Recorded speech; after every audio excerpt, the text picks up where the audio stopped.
The New York Times qəzetinin Amerika rəsmilərinə isnadən yaydığı məlumata görə Amerika kəşfiyyatı hesab edir ki, Ayətullah Əli Xameneyinin oğlu Müjtəba Xameneyi nüvə silahı əldə etmək məsələsində atasından daha qətiyyətli mövqeyi nümayiş etdirə bilər. Məlumatda qeyd olunur ki, Vaşinqton İran rəhbərliyinin nüvə proqramını sürətləndirmək niyyətində olduğunu düşünür. Amerika kəşfiyyatının qiymətləndirməsinə əsasən İran ötən ilin iyununda Amerikanın bombardıman etdiyi nüvə obyektlərindəki uran zənginləşdirmə sentrifuqalarının bir hissəsini ölkənin mərkəzində yerləşən Pikaks dağınındakı güclü şəkildə qorunan yeraltı kompleksə köçürüb. İddialara görə həmin ərazi mümkün hərbi əməliyyata qarşı əlavə qoşunlarla gücləndirilib. Amerika rəsmiləri hesab edir ki, bu addımlar Tehranın uran zənginləşdirmə imkanlarını qorumağa yönəlib. Onların fikrincə, İranın yüksək zənginləşdirilmiş uran ehtiyatlarının və nüvə proqramının əsas hissəsini hələ də sağ-salamat qaldığı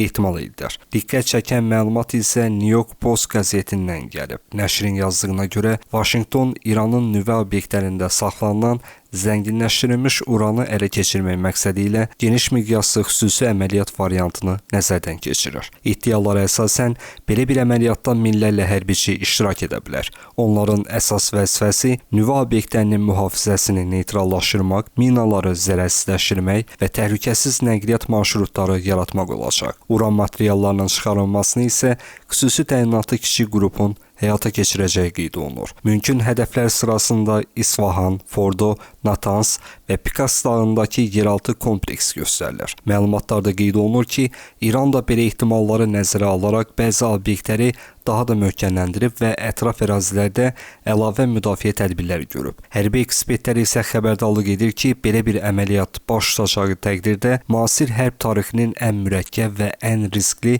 xüsusi əməliyyatlarından biri ola bilər. Onların fikrincə, istənilən səhv addım regionda daha geniş miqyaslı hərbi qarşıdurmaya səbəb ola bilər.